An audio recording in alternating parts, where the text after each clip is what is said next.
What's up? How's it going? Thad Brown with you again on the Endgame. You are watching Rochester First. The kids, the ones who you want to hang out with at school, the ones who go to all the cool parties, who are the most popular ones, all of them, they call us Rock One. It is a Monday after a Bills bye week. We do have some NFL stuff to get to. We'll talk about the team the Bills play next on Sunday now. This week, it is a Bills game week again. We'll get to the Carolina Panthers. We'll talk about the Chiefs, who they are, what they might become, and we'll get into some baseball. We are light blue and white in the studio today for the Toronto Blue Jays. Now that my Milwaukee Brewers have been disposed of by the Dodgers, we are Team Ernie Clement here in Rochester and Team Toronto Blue Jays for Game 7 of the ALCS tonight. We'll talk about some baseball too, why there are people in baseball who are once again trying to get you to not look at what's happening behind the curtain. Don't go back there and see what's really going on. We want baseball to be perfect and loved by all because it is the perfect sport. It is America's pastime. And by pastime, we generally mean its time is in the past. But let's start with the NFL because this is the time, this is the sport whose time is in the current day. And look, there was no game that got as much conversation yesterday as the Giants and the Broncos. We thought Bills-Ravens was going to be the epic comeback story of the NFL season. It was still pretty good, but that Giants-Denver game took it to a whole new level. If you didn't see what happened, summed up quickly, the Giants led 19-0 to the third quarter, going into the fourth quarter, I should say. From there, they built a 26-8 lead, which they had with about 5 minutes to go, a little more than 5 minutes to go. The Giants then became the first team in 1,602 consecutive games to blow an 18-point lead in the final 6 minutes. So essentially, after 100 seasons of 16-game-a-year football, where this has never happened before, the Giants became the first team to do it. Two things I want to get to with this. The first big discussion to me, not as big as the second one, but I'll get to that in a minute, is the strategy of this game. And there was one thing to me that really stood out. Giants up 19-0, score a touchdown, late third quarter. This was the big Tyrone Tracy run where the seas just parted. It was as if the Denver defense decided to just run to the sideline and get orange slices for the play. Tracy had no one around him, easy touchdown. So it's 19-0, late in the third quarter. Giants elect to go for two. And the strategy easily can make sense if you think about it for 2 seconds. Because if you kick the field goal or kick the extra point, you go up 20-0. You could lose on 3 touchdowns, lose 21-20. So you want that 2-point conversion to make it 3 full sevens that you're in front. So that even if Denver does somehow find a way to come back, that they'll just tie you at 21 and you still have options. The problem with going for 2 there is that when the Giants missed the 2, now you're no longer ahead by 3 touchdowns. Because even if you kick that extra point, you might not be ahead by 3 full touchdowns. You're still ahead by 3 touchdowns. By going for 2 and missing, it opens the door for Denver to think they can come back with 2 touchdowns, 2 2-point conversions, and a field goal. And ergo, when Denver does score a touchdown on their next drive, they go for 2 and get it. So now, by going for 2, yes, you had an opportunity there to go up by 21, to be cleanly 3 touchdowns in front.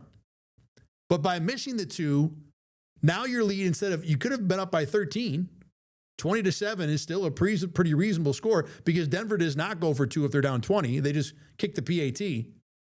By going for 2 and missing, now Denver goes for 2. Now the lead is 11. Now it's just, like I said, 1 touchdown, 2-point conversion, 1, 8, and a 3. So I thought, now look, a little bit of this is hindsight. And I remember, kind of monitoring the game and seeing the Giants go for 2 and thinking, all right, well, they're just trying to, get by 3 full touchdowns because they had this game pretty much in hand. Denver hasn't scored a point. You're worried about Denver, getting 21 in the fourth quarter. Little did any of us know 21 was the conservative estimate of what the Bo Nix-led Broncos offense could do in the fourth quarter. But when you start doing the math, the risk is not nearly worth the reward there because even if you make the 2, you're still only up 3 touchdowns. Yes, you're in a tied spot, but we've also seen what the NFL does when it comes to the strategy being down 2 touchdowns. So let's say it's 21-0, right? Giants get their 2. If Denver comes back and scores a touchdown, which they did to make it 21-7, and then they get the ball back again, which they did, later on in the game. Now, granted, the Giants scored another touchdown there. It didn't matter. At some point, Denver's going to get the ball in that situation where the Giants make their two, down 14 points. And we know what 70 to 80% of NFL coaches will do these days down 14 because it is the smart analytic approach. They're just going to go for two down 14 anyway. So what's the benefit of going up 21-0? Yeah, you could stop that 2-point conversion, but if you give that up, you're still up by 6 in that situation anyway. So you're in the same spot you would have been up 20-0 by going for two there. Even if you're up 21, again, here's how the math would work. If you're up 20-0, and let's say the Broncos just scored 2 touchdowns in a row, and that was something, it didn't really go that way, but let's say that's how it went. If you're up 20-0, the Broncos score 2 touchdowns, they're going to kick PATs on both. It's going to be 20-14. If you're up 21-0, when the Broncos score their second touchdown to get it to 21-13 before the point after, they're going for 2 anyway. Because they want, the analytic approach there is generally 2-point conversions are a 50-50 spot. So if you're down 2 touchdowns and you score 2 touchdowns to tie and you go for 2 twice, the numbers say you should at least hit 1. So at the end of the day, you're still going to be tied, even if it's a 6 and an 8 as opposed to 2 7s. The advantage there is if you happen to get the 2-point conversion on the first try, well, now when you score your second touchdown, you kick the PAT and you're winning instead of tied. So again, flip it back to where the Giants were. If they go up 20-0, if the Broncos score 2 touchdowns, they're going to be down 6. If the Giants are up 21-0, if the Broncos score 2 touchdowns, there's a chance that the Broncos are going to be down 6 anyway by going for 2 on that second touchdown. So there's really very little benefit to going for 2 there, and all the risk of bringing the Broncos to within a touchdown and a field goal, 11 points instead of 13 or 14, by missing. So I thought that was the absolute wrong strategy by Brian Daboll there. Now, that is not the reason the Giants lost the game. You blow a 19-point lead or an 18-point lead with 5 minutes to go. There are many other things going wrong than your 2-point conversion math. But to me, that was kind of the start of it, by allowing the Broncos to have the 2 8s and a 3 comeback method as opposed to having to score 3 different touchdowns. Obviously, the things that happened after that in terms of strategy, I think the other big point maybe some fans would have talked to with the Giants would have been the Jackson Dart touchdown run with 32 seconds to go, the one that was reviewed. Again, and I thought about this one in the moment too. At the time, if Dart gets called down short of the goal line, it would have been way better for the Giants because they could have ran 20 or 30 more seconds off the clock. They still had a timeout. So they didn't have to worry about rushing. I mean, you usually probably would have gone no huddle, gotten back to the line of scrimmage, run another play in 10 to 12 seconds. And then even if you had some disaster on that play, you still had a timeout you could have used to preserve a couple more chances to score a touchdown. But once the play was reviewed and correctly called a touchdown, now the Broncos had more than enough time to work with, as it turned out, to get down the field and kick a field goal to win. Not to mention, obviously, the other problem with that touchdown was that the Giants missed the extra point because they had a backup kicker in there. Not even going to bother with that. I mean, that poor guy, look, he's trying to get a job. Jude McTamaney is his name. He misses 2 extra points in the game, in a game the Giants lose by 1. He's going to be the scapegoat in a situation where there were so many other things that went wrong, including, like I said, coaching strategy and some breaks, obviously. But he's the guy that had the longest plane flight home from Denver to New York, maybe except for Brian Daboll. But I didn't have any problem with the Giants not taking a knee there. I think there might be a thought from fans to say, well, if it helps you to run some time off the clock there, let's take a knee, let's kill that time, and we'll just go for a touchdown on second and third down. You can't do that. You got to score there. You don't win the game if you don't score the points, so you can't give up one of those opportunities to score a touchdown to try and run 20 or 30 seconds off the clock. It's not the way you play it. You got to score your touchdown and then make your point after and then play defense. That's how you win that game, even if taking 15 seconds off the clock there on the first down play instead of trying to score there might have, in the end, been beneficial to the Giants. You can't play it that way. And then obviously the last piece of strategy that was hotly debated by Giants players themselves. Brian Burns, I'm sure many of you saw the social media of him walking to the locker room yelling about, among other things, why the Giants dropped 8 in the coverage on the first play of the Broncos game-winning drive. I'm not going to tell you whether that's right or wrong. The Giants lost the starting corner in the game, Piper Adebo.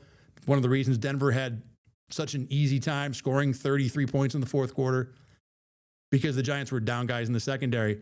Their front four is excellent. There's a very good argument for having all 4 of those guys on the field. Now, even the Giants front four was banged up. So it wasn't like you get, Abdul Carter and Kayvon Thibodeau and Brian Burns and all those guys at full strength, Dexter Lawrence, at the very end of the game. But you could see the argument of, this is our strength. Let's win and lose with these guys. I get that.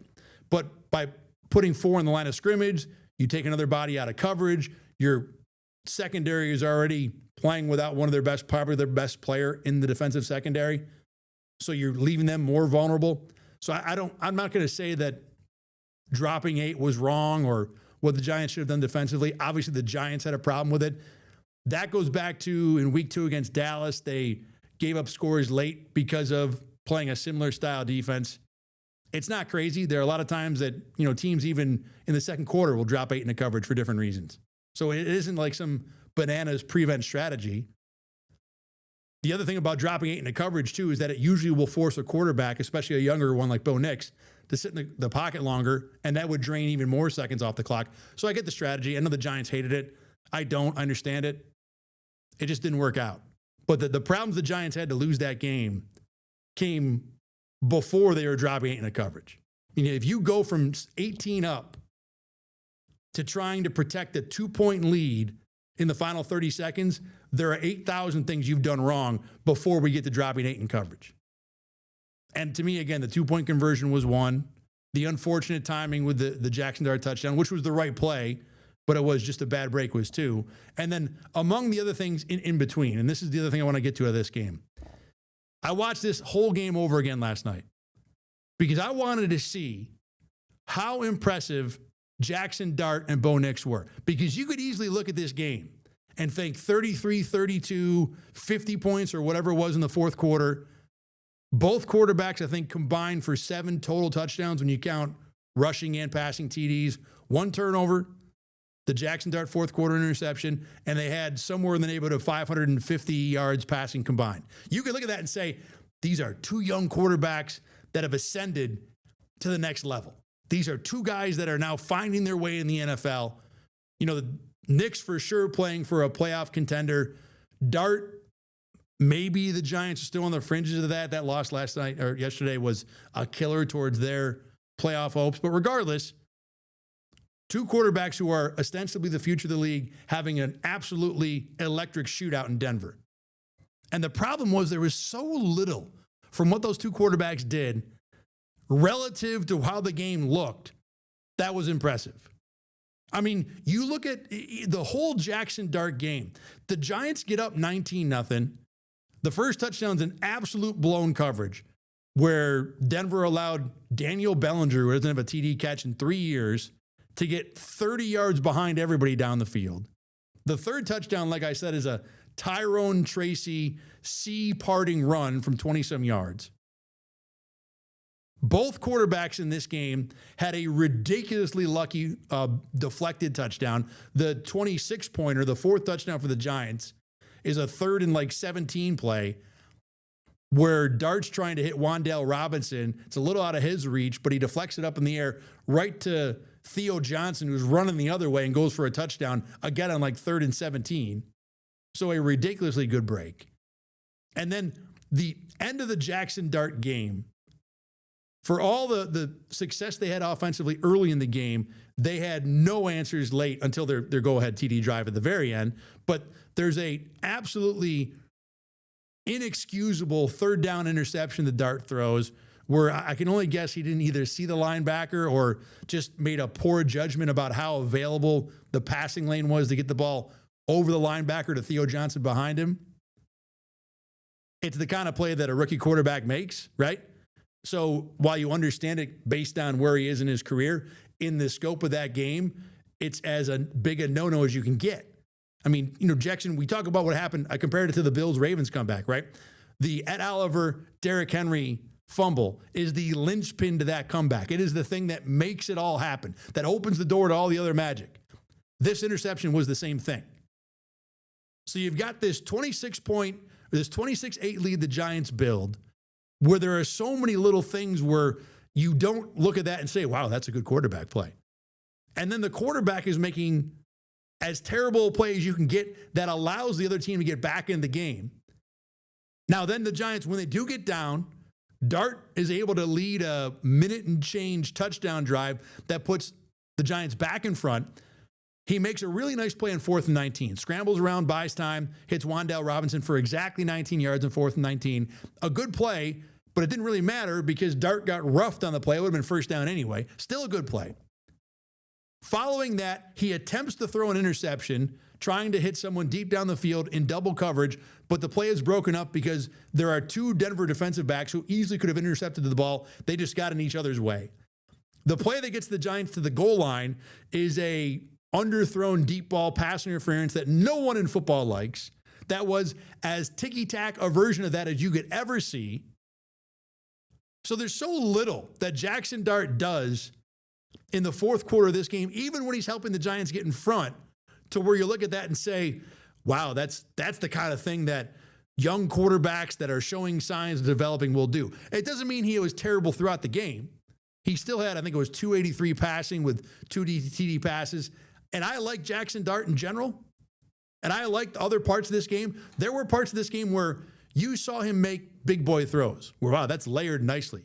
That's a good read. That's into some tough coverage. There were a few of those throughout this game. But relative to 32 points, 5 touchdowns, a go-ahead drive in the last minute, when you start watching Jackson Dart play to play, this was not a great quarterback game. And the Bo Nix side isn't much different. I mean, we start with the fact that he couldn't even find the red zone or the end zone for 3+ quarters of this game. One of his comeback touchdowns is a ridiculous deflection. There's also a 20-yard touchdown drive thanks to the interception. Nix got 2 different drives were augmented by Giants penalties on either the 3rd or 4th down that created a first down on their own. The second to last throw of the game for Nix is a 30-yard dart over the middle, no pun intended, to Marvin Mims, to where I'm still not sure that Nix wasn't throwing to Cortland Sutton cutting across in the same vicinity. The two guys were so close, you really couldn't tell who the ball was to. I think it was to Mims, but I'm not totally sure of that. The game-winning, the pass that absolutely got the Broncos into, gimme field goal range is a back shoulder throw where, yeah, there's some quarterback skill that goes with that, but that's mostly just let Cortland Sutton be bigger than everybody else. So both these quarterbacks, when you consider how the game looked, how the final score looked, neither one of them really stood out as, wow, that was a great quarterback game. The stories of this game are the Giants coaches, the Broncos receivers, some of the weird penalties and deflections that happened. And yeah, both guys were really good with their legs. And that's certainly a part of what they do. But if they're going to be long-term viable answers in this league, what they do through the air and out of the pocket needs to improve. And with Dart, he's on start 5? So there's still a long runway to figure out where he's going to be, what he's going to do. Bo Nix is deep into year 2 now. And I was not a fan of most of what I saw in year 1, and I'm not really adjusting my opinion on that based on most of this season too. I know the Broncos are 4-3. They pulled that one out. That's a heck of a rally. But not too dissimilar to the way you look at Bills Ravens and say, incredible comeback by Josh Allen. Wow, he can put the cape on. But boy, the Bills didn't look anywhere near the better team in that game when you look at the 60 minutes in its totality. Similar in this game, I don't come out of this and think, wow, Bo Nix is a guy that you can trust to get you out of a jam late. It doesn't matter the score. You can never count Bo Nix out. Well, yeah, that works out if he can get deflected touchdowns and interceptions and penalties at the right time. So as fun as this game was, and as I think optimistic as you could easily be out of both quarterbacks coming out of this game, and more so I think I am for Jackson Dart. Like I said, I think Dart can play. I think Dart has a nice future in this league. And yeah, we haven't seen all of the pieces through 3, 4, 5 starts, but there's still a whole lot more time to figure that out. I still don't walk away from this game thinking, man, that could be the next, Peyton Manning, Tom Brady kind of matchup. Obviously, they play in different conferences. It won't be the same thing. But neither quarterback really blew me away as much as the other pieces of the game were super fun about it. All right, speaking of quarterbacks that are starting to blow people away, let's talk about the Kansas City Chiefs real quick. So they took on the Raiders, and this was a game when I went into it thinking, okay, if the Chiefs are really figuring the offense out, if things are really starting to go back to kind of 2019, 2020 Pat Mahomes and this offense, then this is a game they should dominate. They should not mess around. This shouldn't be last year where the Chiefs have to go down to a game-winning field goal and win this thing 22-21. And, well, the Chiefs made sure that didn't happen. 4 touchdowns on their first 4 drives. They looked as dangerous as ever. Rashee Rice scores twice in his first game back. I don't know if that's easing him back in or whatever, but, boy, that offense looked good. Now, the Raiders aren't good. Don't get me wrong. This is not any sort of good test. And, you talk about weird things happening in the Giants-Broncos game. The Chiefs had a defensive holding that bailed them out on a 3rd down on the first touchdown drive. On the second touchdown drive, they had to convert a 4th and 1. And then on the 3rd touchdown drive, Mahomes threw at least 2 balls that were right in the hands of Raiders defenders that not only were not intercepted, but the second one went for a first down throw, a first down completion. So, yeah, the Chiefs on the scoreboard won 31-0, and they absolutely took the foot off the pedal in the middle of the 3rd quarter and probably could have put 50 on the Raiders if they really, really wanted to. It doesn't mean that the rest of this didn't have a little bit of glazing to it in terms of the performance. All that said, Chiefs are, 3-3? 3-3 or 4-3? They're 4-3. They got Washington at home on Monday night this week, and the Commanders very likely might be playing Marcus Mariota. So you'd think it's a game they should be able to handle. Then after that, Kansas City's got Buffalo, Denver, Indy with the first 2 on the road. If the Chiefs are really going to be this absolute top of their game, back to 2, 3, 4 years ago threat, we'll find out in that stretch. Because coming to Buffalo won't be a picnic. I don't care what you think of the Bills right now. Denver has proven to be good enough to win in some weird ways. I mean, they're 4-3 and should be 5-2 because their first loss of the year to Indy was on a weird leverage field goal call. Not that I think Denver's defense has been a little bit exposed as not this ridiculously dominating group that you can't do anything against. They're still really damn good. And then Indy, look, I don't buy them yet. I'm not an Indy as a Super Bowl contender person, but they're not only winning, they're winning with impressiveness. I mean, they absolutely owned a Charger team that I think most of us believe is reasonably good. That isn't a team you should be able to walk over like the Colts did. So if the Chiefs beat Washington, they're 5-3. And then you look at that 3-game stretch, Buffalo, Denver, Indy. If they come out of that 2-1 and they're 7-4, they're back to being a playoff team. They're going to be very much into contention to win that division, especially if one of those wins is against Denver. If they beat Denver, they'll be a game ahead of Denver, assumably, in the standings. Plus, they'll have the head-to-head for the moment. They'll have the first head-to-head win, and they'll have the road head-to-head win. So Denver's the 4-2 team right now. Or the 5-2 team, my bad. Chargers are 4-3, Chiefs are 4-3, Denver's 5-2. But if the Chiefs win that Denver game and either Buffalo or Indy and they're 7-4 with the tiebreaker for the moment against Denver, then you're looking at Kansas City. I think 3 weeks ago we wondered if the Chiefs even make the playoffs. At 7-4 with a win over Denver, we're talking about the Chiefs being the 1 seed again, especially if they also beat Buffalo. So Kansas City is right back to being the kind of team that we thought they were maybe 3 years ago. I'm not totally surprised by this. I really thought with Worthy and with Rice, if they stay healthy, and neither guy is super healthy at this moment, but could be heading that direction, I thought that offense with improved offensive tackle play could be really good this year. And they don't even have Josh Simmons, their first-round pick, who's dealing with some sort of personal situation that the Chiefs won't really want to talk about. So they in theory, could even get another piece on offense that would make a whole lot of difference for them going forward. As for the Bills, they got the Carolina Panthers this week. Carolina's 4-3, And let me tell you, that is a number that absolutely surprises the heck out of me. I heard someone mentioning that on a radio update yesterday. The Panthers are now 4-3. I'm like, what? How are they 4-3? Who did they beat? I remember they beat the Jets and the Dolphins, but I forgot about the Cowboy game last week. Panthers have won 3 in a row. And I've been talking to some people on social media today, and there's a number of, the Panthers are tough. This is going to be a real game. You can't overlook the Panthers. I'm not there with Carolina yet at all. Give them credit for 3 wins in a row. Handled their business with the Jets yesterday. It didn't look pretty. I watched that game last night too. If you missed it, boy, you saved 3 hours of your life. What an ugly piece of garbage that was, top to bottom. Even the Carolina side. But the Panthers are 4-3. They do some things well. They're actually number 1 in the NFL in rush offense success rate. So that means that when they hand the ball off, they are the best team at getting whatever yardage is necessary. And for those who don't know, success rate is you need 40% of the yardage on first down, which almost always is 4 yards because it's 1st and 10. You need 60% of whatever the yardage is to gain on second down. So if it's 2nd and 10, a successful run is 6 yards. And then you can do the math all the way down to, 3, 4, 2, 1, 2, 3, 4 yards, whatever it is. And then on 3rd and 4th down, a successful play is getting the first down, whatever that is. So the Panthers right now are the best team in the NFL at that.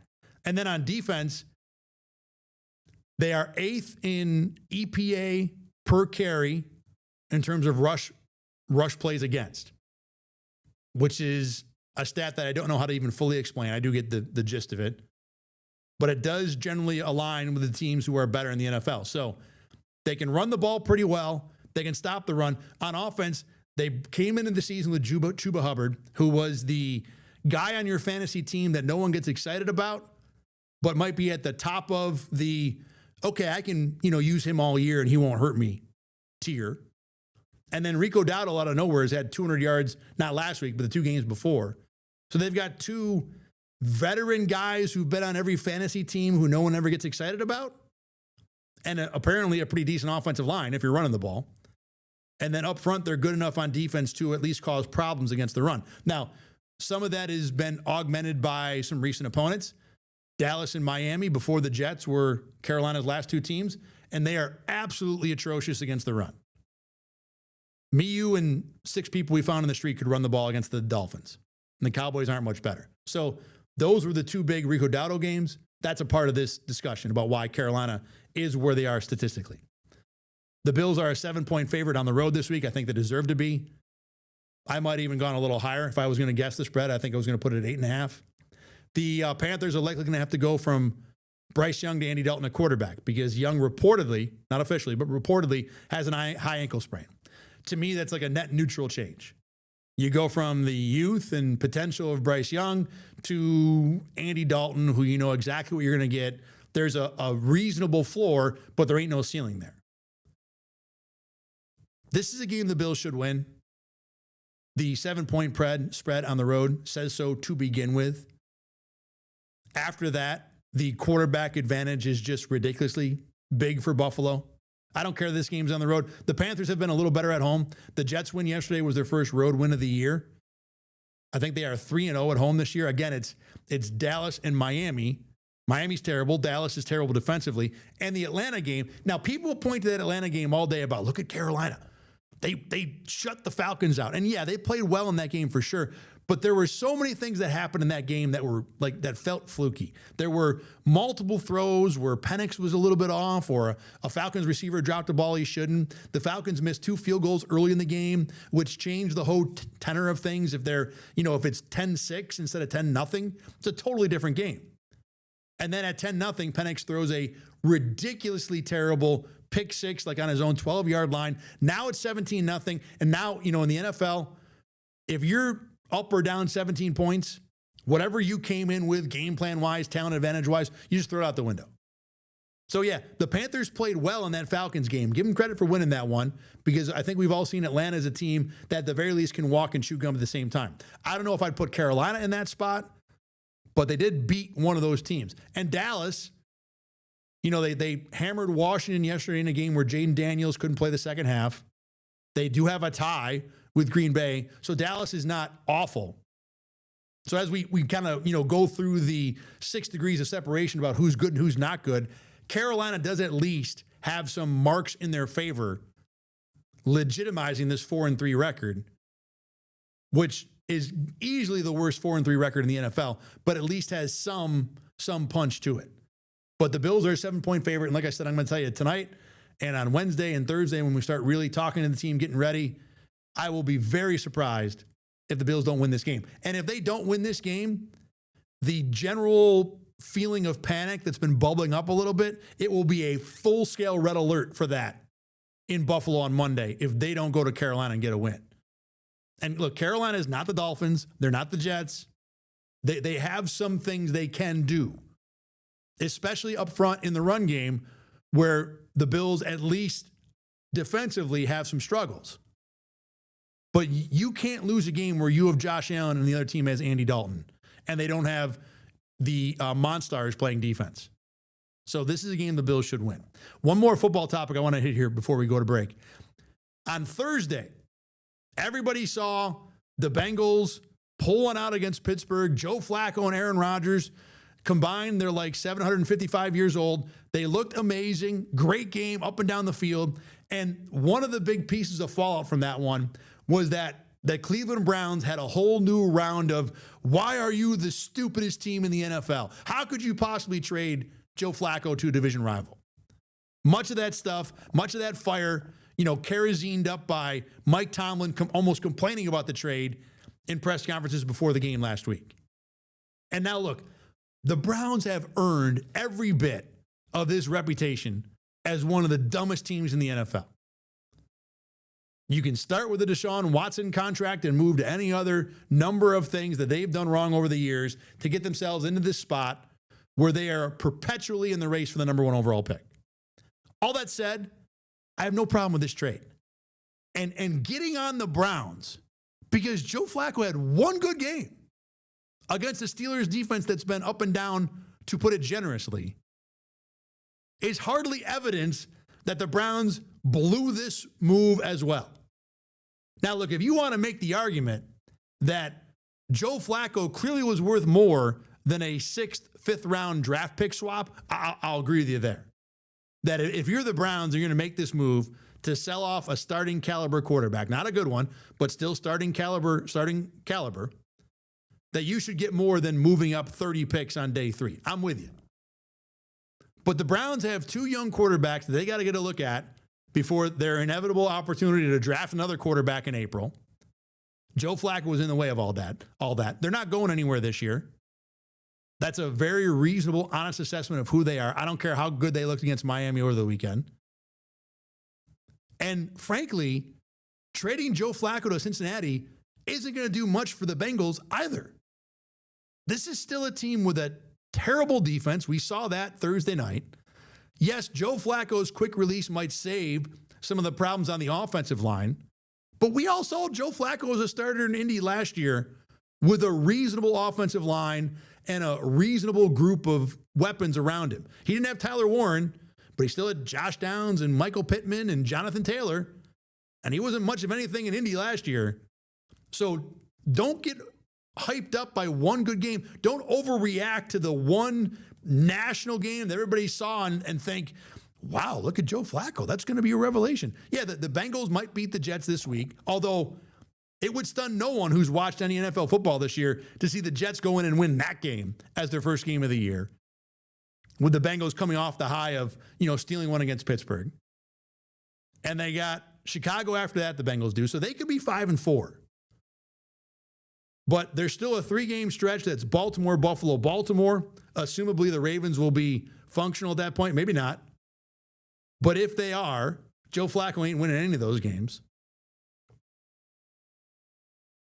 This is going to be a team that's going to have a hard time to get to a winning record, even if they get Joe Burrow back for the end of the year. So Joe Flacco helped for one night. But let's not look at the one night and think, wow, how did the Browns ever consider this? This was a move that made sense for Cleveland that's going to most likely be irrelevant when it comes to the large picture effect in the NFL in 2025. They're almost certainly not flipping any playoff spots. They may have made their own draft pick they traded for not quite as valuable because Flacco will win a few more games than Jake Browning would have. But of all the moves in the world to just go off the handle about it, and let me tell you, they were absolutely beside themselves in Cleveland on Friday morning following this game. There are good rants out there with, Browns fans just talking about their management as if they should be shot straight to the moon, which in general is probably a good idea, but not just because of this game. Perspective is needed. Joe Flacco is not going to be anybody's savior, especially not a team with the size of defensive and offensive line problems that the Cincinnati Bengals have. All right, had to get that off my chest for a little bit. We're going to take a break here. When we come back, we're going to talk some baseball. Like we said, Game 7 tonight. Mariners and Blue Jays. Does Rochester's Ernie Clement have a discussion about maybe being in the League Championship Series MVP conversation? Maybe. We'll talk about that, preview the game, and explain why baseball is doing baseball things about trying to mask over its economic structure. That's after a break. My name is Thad Brown. You're watching Rochester First. This is the Endgame. We're back after.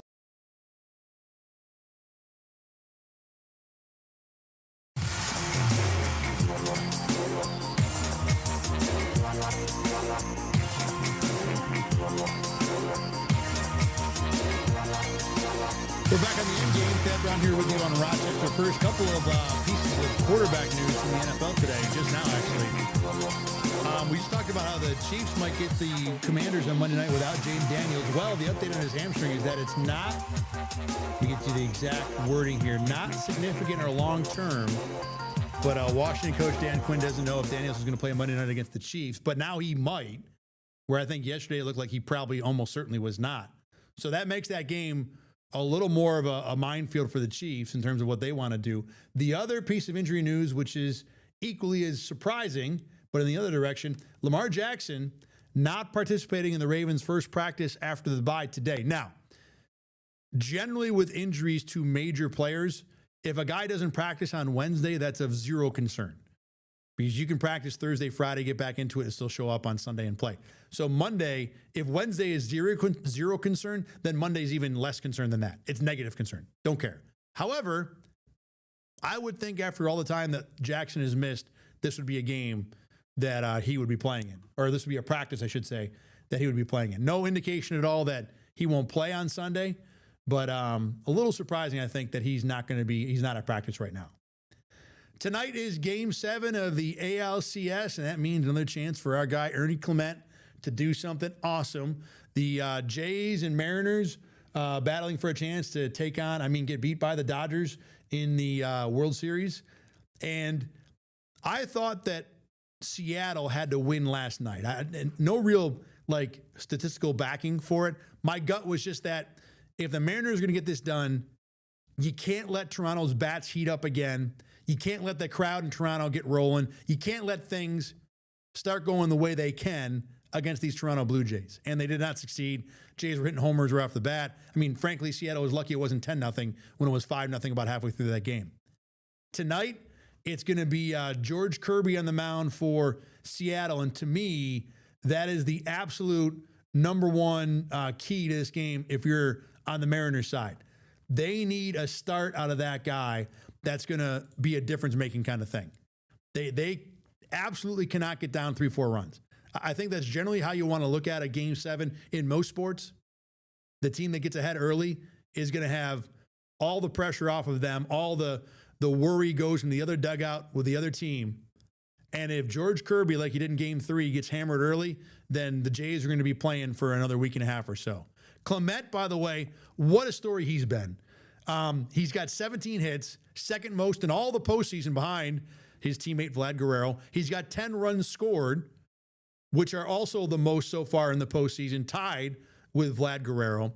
And the thing about what Clement has done for this Jays lineup, when you think about how hot Vlad is, what George Springer can be at the top of the lineup, Addison Barger, Jimenez in the 9th spot has been, fantastic relative to that batting spot in the order. Clement's been batting 6th or 7th most of this series.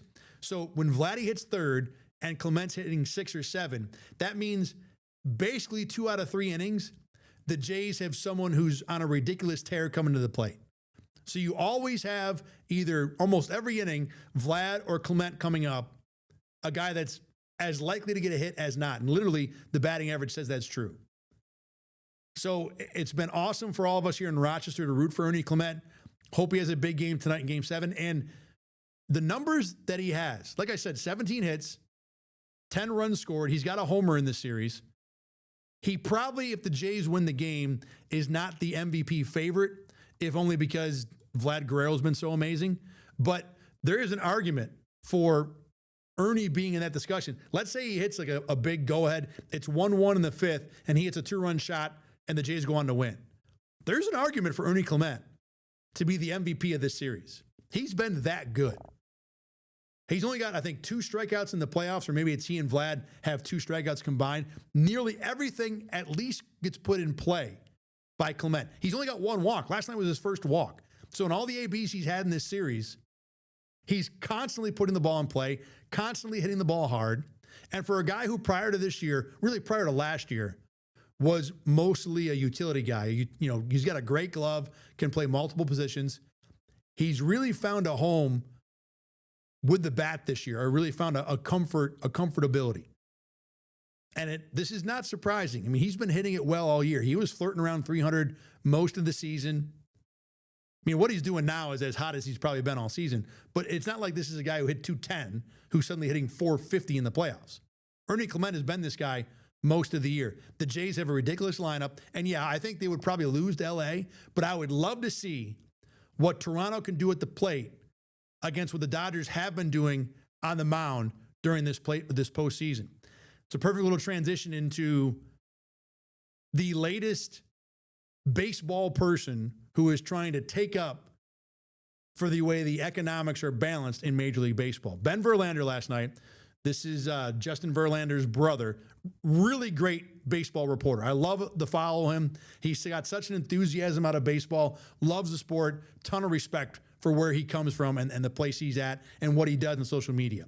But I disagree with the video he posted last night, which was essentially, you can't blame the Dodgers for being so good. You can't blame the Dodgers for having all these resources, all these advantages over just about everybody in baseball and creating this super team that virtually no one can stop. They just rolled through the best team in baseball in the regular season, the Milwaukee Brewers, in 4 games and did not allow more than 1 run in any of the games.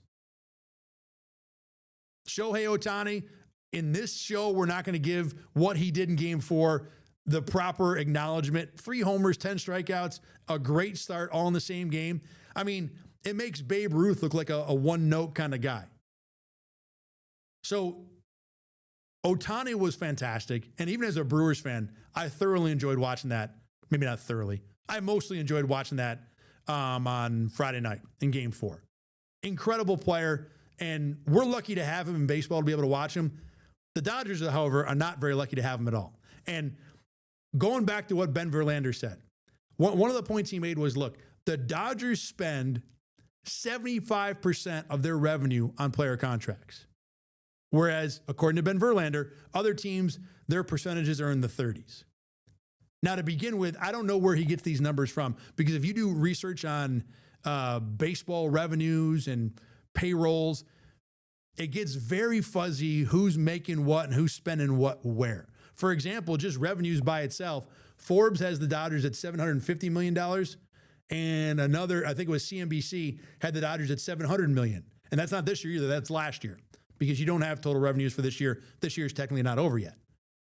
So right off the bat, we're talking about a 8 to 10% difference just in terms of the reporting about how much revenue the Dodgers have in the first place. Secondly, how much of that number they spend on payroll. Most sites out there that track payroll have the Dodgers somewhere around $300 million this year. That would be about 40% of their total revenue, not the 75% number that Ben Verlander's throwing out. Now, maybe if he's arguing, if you take a look at total contracts, so all baseball contracts are guaranteed. So just because they're paying Shohei 1 year of whatever it was, the 8 or 10 year contract they offered him, They're still on the hook for the rest of it. That number should be counted now. Fine. But that's really creative bookkeeping. But let's just go with the 75% number, okay? So Ben Verlander is saying that the Dodgers spending 75% of $750 million, the Forbes valuation of their revenue from last year. That means the Dodgers this year are spending $564 million on salary. That's not an accurate number, but if you want to creatively bookkeep it one way, maybe you get there. Well, that would mean the team that the Dodgers just faced, the Brewers, who had a revenue total in 2024 of $330 million approximately, would have to spend 168% of that to equal what the Dodgers spent on salary last year. And even if you don't take whatever number Ben Verlander is using to make that 75% number work, the actual number that's been reported of Dodgers salary this year is still just about 100% of Brewer revenue last year.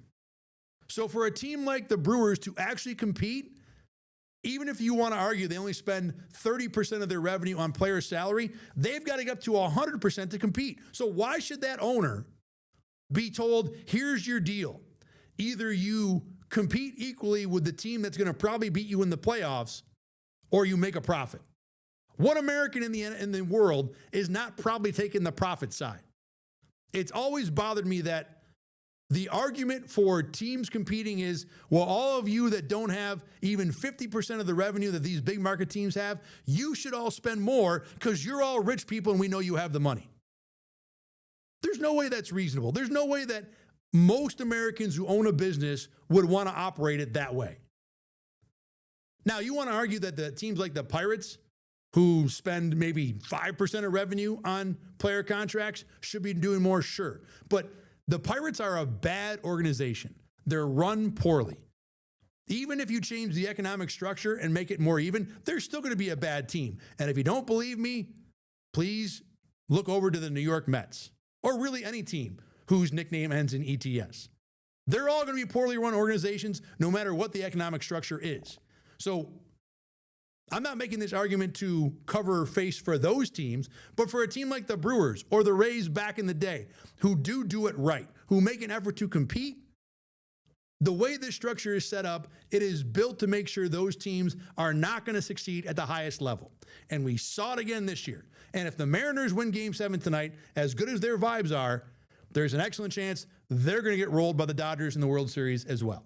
Toronto Blue Jays, by the way, have a top 5 payroll. So I think they have a decent chance to compete. And like I said, I like their lineup quite a bit.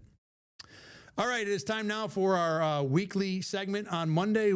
You see this, where Rachel Libert joins me to talk about what was the cool thing that happened over the weekend in sports that caught her attention.